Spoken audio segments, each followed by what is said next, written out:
2 hours, this thing will be forgotten about. That's how it goes.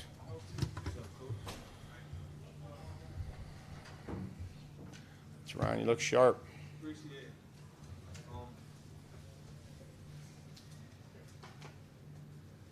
Big crowd. Coach, you talk about some of your young guys not just making plays, but making tough plays in this game for you tonight. Yeah, I mean, there were guys that we wanted to evaluate and wanted to see. Throughout camp, this is another extension of the evaluation process and trying to, take the practice, and carry it over to the game and see who kind of plays with some composure to him, who's able to make some plays. Was happy to see Logan in there. Khalif did some nice things. Hollister, all these guys that played down the stretch. I know we're playing hard at O-line. We got McNichols, a couple carries. Doc always runs hard. We'll take a look at it and then we'll move on. I know you like those tough little guys. How do you know I like those tough little guys? You guys always answer these questions. You said it. You got Oh. 900 of them on the roster. But when you look at Raymond, making those plays, the catches across the middle, what can you say about what he's done today? I just think that there's a toughness to him. There's a quality that when you watch him, I think he loves football. And we're trying to get as many guys around us each and every day that love football. It makes it fun to coach, makes it easy to coach. Not that there's not going to be mistakes, but it makes it fun to coach guys that love football. You mentioned Woodside. How do you think all three of your quarterbacks did? I mean, we'll look at it. I mean, it's all relative. But it was important, I think, to get Logan in there, throw him the ball, get him some throws, and that was fun to see.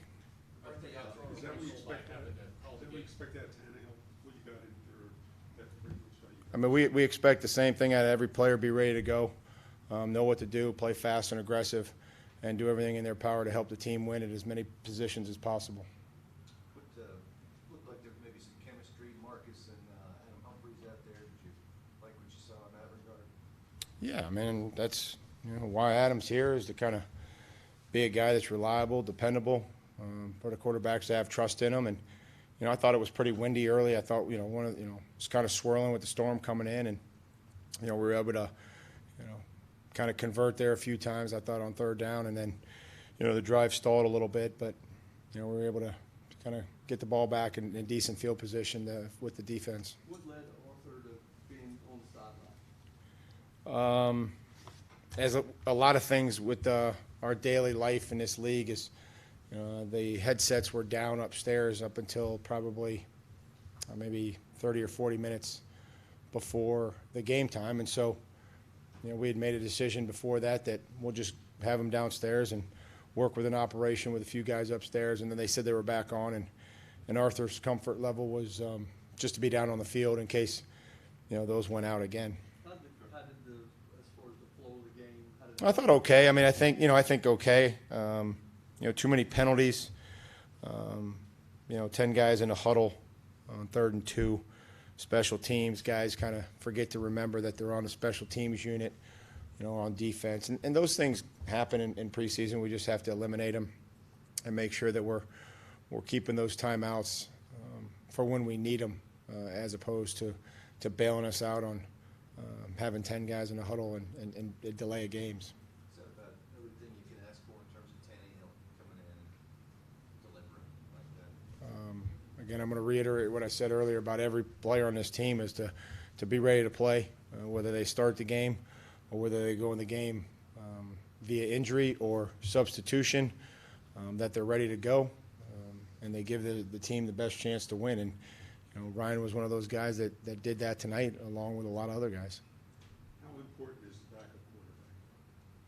Well, I think it's always vital. I mean, it's vital at every position to have depth. We're trying to build depth with our team and have the strongest possible roster and competitions at every position.